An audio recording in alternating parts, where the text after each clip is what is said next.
생명 시스템에서의 화학 반응, 물질 대사. 생체 내에서 일어나는 모든 화학 반응을 물질 대사라고 한다. 세포는 물질 대사를 통해 에너지를 얻고요. 세포 구성 물질을 얻고요. 생리작용 조절에 필요한 물질을 얻어요. 그러면서 생명 시스템을 유지하게 된다. 무엇을 얻는지 확인. 물질 대사의 특징, 반드시 에너지 취급이 일어납니다. 그래서 에너지 대사라고도 한다. 생체 촉매가 관여한다. 그럼 촉매가 뭐냐? 자, 여기 돼지 한 마리가 있어요. 자, 얘를 그냥 뜯어먹으면 열나 힘들죠? 오래 걸려요. 그럼 칼을 가져와. 칼을 가져와서 촥촥촥 자르는 거지, 그지? 이때 칼은 변했어, 안 변했어? 안 변했어. 이게 촉매야. 그런데 분해 속도는 어떻지? 그렇지. 분해 속도는 빨라져. 총량은 변함없지만. 그래서 자기 자신은 변하지 않고 화학 반응의 속도를 빨리 해주는 게 촉매야. 그 중에 생체 내에 작용하는 게 생체 촉매. 이걸 뭐라고 하냐면 효소라고 한다. 물질 대사에는 동화작용과 이화작용이 있습니다. 동화작용은 에너지가 낮은 물질을 에너지를 흡수하면서 에너지가 높은 물질, 생성물을 만드는 거예요. 그래서 반응물의 에너지보다 생성물의 에너지가 더 높습니다. 자, 합성하는 반응이고요. 흡열 반응이고 광합성, 단백질 합성이 여기에 해당된다. 이화작용은 반응물의 에너지가 높고요. 생성물의 에너지가 낮아. 반응물이 생성물보다 에너지가 높아. 그래서 에너지를 밖으로 방출합니다. 분해하는 반응이고요. 발열, 세포호흡, 소화가 여기 해당된다. 그래서 외웁시다. 똥을 합쳐서 흡입했더니 으악 꽝당 이렇게 외워요. 꽝당 똥 합쳐 흡입했더니 꽝당 똥 합쳐서 흡입했더니 꽝당 똥 합쳐 흡입했으니 꽝당. 자, 우리 자기 이쁜 발 호소 이렇게 외워. 우리 자기 이쁜 발 호소 미안해요. 하여튼 똥 합쳐 흡입했더니 꽝당 이쁜 발 호소 이렇게 외우면 됩니다. 다시 동화작용은 에너지가 낮은 물질의 에너지를 흡수해서 에너지가 높은 고분자 물질 만들고요. 이화작용은 자 고분자 물질을 분해해서 나오는 에너지를 이용하게 됩니다. 그래서 작은 분자에서 큰 분자로 되는 건 동화, 큰 분자에서 작은 분자로 되는 건 이화. 에너지를 흡수하는 건 동화, 에너지를 방출하는 건 이화. 오케이. 생체 촉매 효소입니다. 생체 내에서 합성되어 물질 대사를 촉진하는 물질, 효소. 물질 대사가 체온 정도의 낮은 온도에서 일어날 수 있는 것은 효소 때문이다. 우리가 밥알을 그냥 놔두면요, 잘 안 상해요. 근데 밥알에 침을 묻힌 다음에, 침을 질질 묻힌 다음에 놔두면 금방 상해. 효소 때문에 그래요. 물질 대사 37도 체온범위에서 일어나고요. 단계적으로 에너지를 방출합니다. 여러 종류의 생체 촉매 효소가 필요하고요. 여러 단계에 걸쳐 반응이 진행돼서 에너지를 소량씩 단기적으로 방출한다. 다음 연소는요. 40도 이상의 고열이 필요해요. 발화점 이상의 온도라고도 합니다. 그 다음에 효소가 불필요하고요. 한 번 반응이 진행되어 에너지를 다량으로 방출합니다. 빛과 열을 내면서 한 번에 훅 반응해요. 만일 반응물질과 생성물질만 같다면 둘에 방출되는 에너지는 어떻다 같다 이렇게 알아주시면 됩니다. 효소의 작용과 활용. 효소는 활성 에너지를 낮추고요. 반응할 수 있는 분자가 많아지게 하고요. 화학 반응 속도를 빠르게 합니다. 효소가 없을 때는요. 요만큼의 활성 에너지가 필요해. 그럼 반응물이 최소 요만큼의 에너지를 가해줘야 그 다음에 반응이 일어난다는 뜻이야. 이때 반응물과 생성물 사이의 에너지 차이를 반응열이라고 한다. 다음 효소가 있으면요. 활성 에너지가 이렇게 낮아져요. 그러면 요만큼의 에너지만 줘도 반응이 쉽게 일어난다는 뜻이야. 그래서 적은 에너지로 반응을 일으킬 수 있고요. 하지만 반응열에는 변화가 없다. 효소가 있든 없든 간에 조심해야 돼. 그래서 반응물의 에너지와 생성물의 에너지 차이로 효소의 유무의 관계없이 일정하다. 반응열은. 자, 그러니까 이렇게 이해하자. 여기는 철수가 있고 여기는 영희가 있어. 철수가 영희를 만나고 싶으면 이렇게 산꼭대기까지 올라가서 그 다음엔 굴러떨어지면 돼. 그러니까 철수는 요만큼의 에너지는 최소한 있어야 된다는 뜻이야. 그런데 선생님이 여기다가 터널을 뚫어놨어. 그러면 요만큼의 에너지만 있어도 철수는 여기 올라가고 그 다음에 굴러떨어져서 영희를 만나겠지, 그치? 그래서 반응이 더 빨리 일어날 수 있다고. 자, 활성 에너지는 화학 반응이 일어나는 데 필요한 최소한의 에너지로 활성 에너지가 클수록 반응이 일어나기 어렵다. 높으면 높을수록 올라가는데 힘이 많이 든다. 반응 잘 일어나지 못한다. 효소가 없을 때보다 효소가 있을 때 활성 에너지가 작으므로 반응이 빠르게 일어난다. 반응물의 에너지가 생성물의 에너지보다 크므로 반응이 진행되면 반응열이 방출된다. 발열 반응이다. 자, 흡열 반응 한번 보자. 흡열 반응은 반응물의 에너지가 낮고 생성물의 에너지가 높은 거야. 그리고 요 둘 차이가 반응열이다. 요게 반응열 아니다. 조심해야 돼. 다음, 효소가 없을 때 활성화해지는 요만큼, 효소가 있을 때 활성화해지는 요만큼입니다. 그러니까 효소가 없을 때는 최소한 요만큼의 에너지가 있어야 반응이 일어나는 거고요. 효소가 있을 때는 최소한 요만큼의 에너지만 있으면 반응이 일어나요. 그리고 반응열에는 효소는 전혀 관여하지 않는다. 자, 이 부분은 학교에서 자세히 다룰 때 해주시면 되고요. 일단 설명만 좀 해줄게요. 자, 봅시다. 얘는 활성화에너지예요. 이 정도 활성화에너지 가지면 반응할 수 있는 입자가 이 정도 된다는 뜻입니다. 그런데 정촉물을 사용하면요, 활성화에너지가 낮아져. 그래서 반응할 수 있는 입자가 많아지면서 반응이 빠르게 일어날 수 있고요. 만일 부촉매는 활성화에너지를 높이는 거야. 부촉매를 사용하면 활성화에너지가 높아지면서 반응할 수 있는 입자가 적어져. 그래서 반응이 느려져요. 자, 이제 온도에 따라 구분해 봅시다. 활성화는 지금 그대로인데 온도가 낮을 때는 반응할 수 있는 입자가 요만큼이었어. 근데 온도가 높아지면 무슨 일이 벌어지냐면, 자, 너를 가마솥에 놓고 가열을 해. 그럼 뜨거 하다가 나중에 뜨거우면 뜨거 하면서 분자 운동이 활발해져. 그러면서 온도가 높아지면 분자 운동이 활발해져. 그러면서 반응 속도가 빨라져. 충돌 횟수가 많아지니까 반응 속도가 빨라진다. 다시 보자.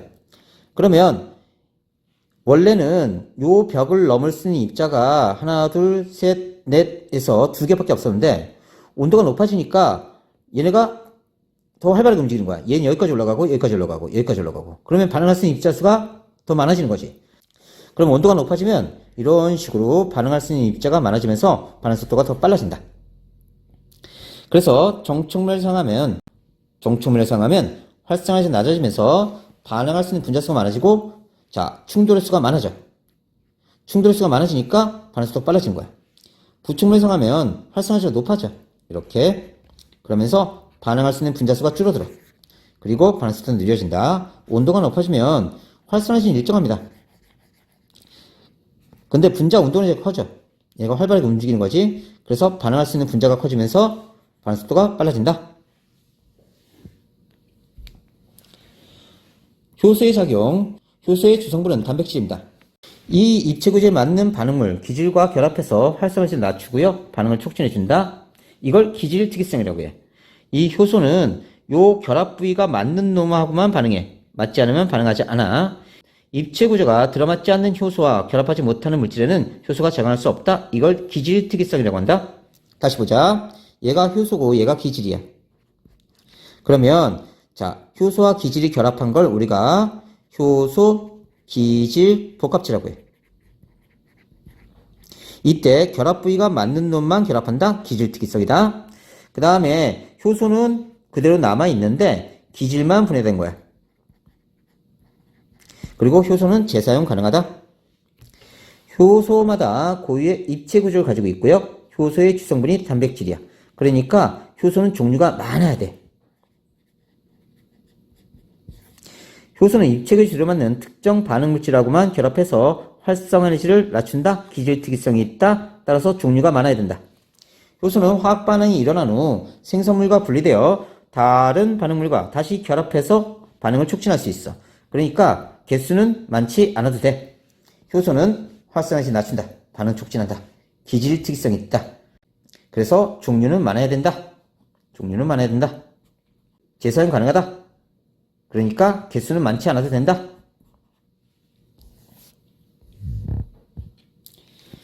효소의 특성, 기질 특이성. 한 종류의 효소는 한 종류의 반응물하고만 작용합니다. 그래서 효소의 종류가 많아야 돼. 자, 녹말을 분해하는 효소인 아밀레이스는 녹말을 엿당으로 만듭니다. 녹말은 이렇게 긴 분자예요.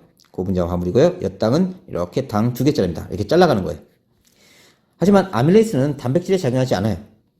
효소는 촉매입니다. 반응 후에도 구조와 성질 변화가 없어. 생성물과 분리된 후 새로운 반응물과 결합해서 반응 촉진할 수 있습니다. 효소량은 따라서 많지 않아도 된다. 효소의 작용과 온도, 익힌 간은 촉매 기능을 잃어서 과산화수소를 분해하지 못한다. 효소의 주성분이 단백질이야. 얘가 열에 의해서 입체 구조가 변하면 그 기능을 잃어버려. 그러니까 너 손이 있는데 얘가 익어버렸어. 그러면 기능 없지, 그지? 이것도 단백질이잖아. 그러니까 효소는 단백질이라서 열에 변성되면 기능이 사라진다. 효소와 생명현상. 효소는 생명체에서 일어나는 대부분의 생명현상에 관여하고 생명 시스템을 유지되도록 합니다. 광합성, 세포, 출혈시 혈균고, 간에서의 독성물질 분해 다 효소가 관여하고요. 생장에 필요한 물질 합성, 영양소 소화 다 효소가 관여한다. 카탈레이스로 과산화수소 분해. 자, 시험관 ABC에 3% 과산화수소를 넣은 후 A는 그대로 두고 B에는 감자, C에는 생간을 넣은 거야. 그러면 여기 감자 났네, 여기 생간 났네. 자, 과산화수소는 분해되면 물과 산소로 분해됩니다. 시험관 A는 과산화수소는 자연적으로 분해되나 반응 속도가 매우 느려. 그래서 기포가 잘 발생되지 않아. 시험관 B와 C는 감자 조각과 생간 조각에는 과산화수소 분해를 촉진하는 카탈레이스가 들어있어. 그래서 기포가 나온다? 발생되는 거 볼 수 있다? 그래서 꺼져가는 부시를 시험관 BC에 넣으면 부시가 다시 타오른다? 산소 확인하는 시험이다. 기포 발생이 끝난 시험관 BC에 과산화수소를 추가로 넣으면 다시 기포가 발생해. 이건 효소는 반응 후에도 변하지 않아서 재사용이 가능해서 그래. 재사용 가능하다. 효소는. 결론. 효소는 생체 측면으로 활성화질을 낮추어서 반응이 쉽고 빠르게 일어나도록 한다. 과산화수소에 중류수 넣으면 기포가 거의 발생하지 않는다. 감자즙 넣으면 여기 카탈라이스, 효소 때문에 기포가 많이 발생한다. 산소가 많이 발생한다. 효소의 활용, 생명체 밖에서도 작용 가능해서 다양한 분야에 활용합니다. 일상 분야, 발효식품, 김치, 된장, 치즈, 포도주, 생활용품, 효소를 첨가한 치약, 세제, 화장품, 천연 연육제, 키위, 식혜, 엿기름 속의 아밀레이스 등. 의학 분야, 의약품, 소화제, 혈전용해제, 의료기기, 요검사시, 혈당 측정기. 산업 분야, 섬유, 의류, 가죽 등 제품 생산할 때 쓰고요. 효소를 위한 청바지, 탈색. 환경 분야, 하천, 정화, 바이오, 연료 생산한다. 자, 정리해보면요. 효소의 작용에 영향을 주는 요인, 효소의 주성분은 단백질이다. 단백질은 아미노산 배열 순서에 의해 독특한 입체 구조로 결정되고 이 입체 구조가 단백질의 기능을 결정합니다. 효소의 주성분이 단백질이기 때문에 종류에 따라 특정한 입체 구조를 가지게 되는데 효소의 입체 구조는 몇 가지 요인에 의해서 변할 수 있어. 그에 따라 효소의 작용도 달라져요. 효소의 작용에 영향을 주는 요인에는 어떤 것이 있는지 보자. 효소와 기질 농도, 반응물의 농도. 효소의 농도가 일정할 때 반응물의 농도가 증가할수록 초기 속도는 점점 증가합니다. 하지만 어느 수준 이상 되면 더 이상 증가하지 않아. 반응물을 아무리 많이 넣어도. 이건 모든 효소가 반응에 참여해서 그래. 효소의 개수가 정해져 있어서 그렇습니다. 자, 효소는 최저온도, 체온 범위에서 가장 잘 일어나요. 그런데 40도 이상이 되면 갑자기 반응 속도가 느려져. 이건 효소가 단백질로 구성되어 있는데 단백질이 변성돼서 그래. 그래서 열에 의해 효소의 주성분인 단백질 입체 구조가 변성돼서 그래. 그래서 우리가 40도 이상의 고열에 시달리면 밥을 먹어도 소화를 못 해내요. 40도 이상 있으면 모든 효소가 다 파괴돼서 그래. 다음, 온도가 떨어지면 기능이 점점 떨어져서 반응 속도가 느려집니다. 자, 효소마다 최적 pH가 있어. 위에서 작용하는 펩신은 위의 환경이 pH 2 정도의 산성 환경이에요. 그러니까 펩신은 pH 2에서는 활성을 보이지만 다른 pH에서는 활성을 보이지 않아. 잎은 pH 7 정도의 중성이야. 그래서 잎에서 작용하는 아밀레이스는 pH 7에서는 잘 작용하는데 다른 쪽에서는 활성이 적어져. 소장은 염기성 환경이야. pH 8 정도에. 그래서 소장에서 작용하는 트립신은 pH 8에서 활성이 가장 좋습니다. pH는 뒤에서 배우겠지만 수소이온의 농도를 나타내는 수치입니다. 기초이온의 수치 했었죠. pH 1부터 14까지 있고요. pH 7은 중성, 7보다 작으면 산성. 자, 7보다 크면 염기성이다. 자, 이 내용 모르는 사람은 화학 기초이론 편 다시 한번 보고 오세요.